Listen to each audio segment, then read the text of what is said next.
Ovaj film je posvećen odnosima između GPO-a, između grupnih politika. U ovom filmu ćemo napraviti dve politike koje su kontradiktorne i vidjet ćemo ko će pobediti i u kom slučaju. Jer postoje različiti slučajevi, u različitim slučajevima će biti različit ishod. Ovo će biti veoma obimna lekcija.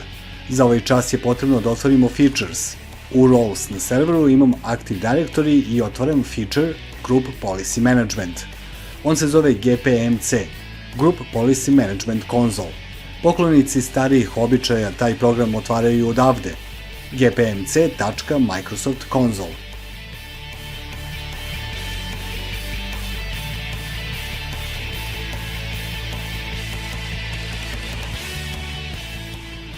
Ta ekstenzija, to MSC je ekstenzija već spremnog MMC-a. Dakle, gpmc.msc otvara potpuno isti instrument za upravljanje. Može se u njega ući odavde, a može se ući preko server menadžera. To je potpuno isti instrument za upravljanje. Želimo da napravimo politiku i ulazimo u Group Policy Objects. Desni klik, New Group Policy i zovemo tu grupnu politiku No Regedit. Politika koja zabranjuje da se ulazi u uređivanje registrija.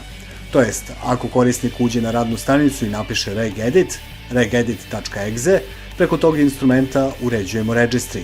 Ističem, u registriju se čuvaju sva podešavanja svih programa. Registry je centralizovano mesto za čuvanje podešavanja svih programa. Na engleskom je to Central Depository, centralno skladište. Tako izgleda registry.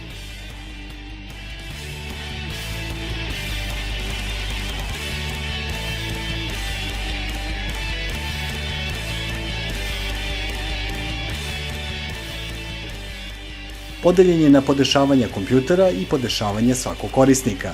A ovde, na primjer, u software možemo vidjeti podešavanja svih programa koji su instalirani. Imam program FileZilla koji je instaliran na ovom kompjuteru i taj program ima svoje zapise u registriju. Svaki program ima svoje zapise u registriju. Ti zapisi predstavljaju skup podešavanja. Na primjer, na lekciji koja je posvećena registriju odavde brišem folder Adobe. Brišem ceo skup podešavanja nekog programa. A onda ga pokrećem i program misli da ga pokrećem prvi put. I vidimo kako pokušava da nas upozna sa licencom i radi ostalo što je obično za prvo pokretanje programa. Dakle, ne želim da dozvolim korisniku da ulazi u taj regedit, kako ne bi mogao da menja podešavanja programa osim samih programa. Uopšte, postoji mnogo programa koji uređuju registry. Ovo je samo instrument koji je ugrađen u Windows.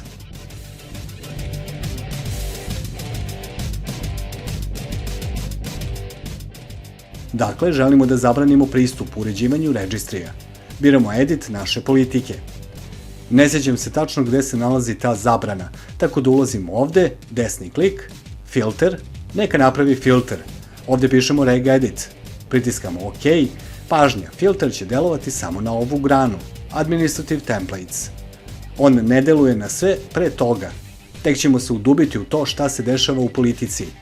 Dalje, za sada pokrećemo prostu politiku koja sprečava pristup Registry editoru.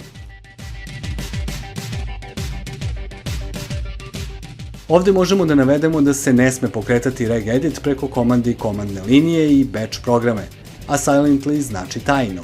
Dakle, sprečavam pristup Registry editoru. Potvrđujem tu politiku. Takođe, ni u meniju Run neće biti moguće da se pokreće taj program. Imamo i objašnjenje. Pritiskamo OK i sprečili smo pristup registriju preko te politike. Ali ova lekcija posvećena tome šta se dešava kada su politike međusobno isključive. I sada ću napraviti još jednu politiku.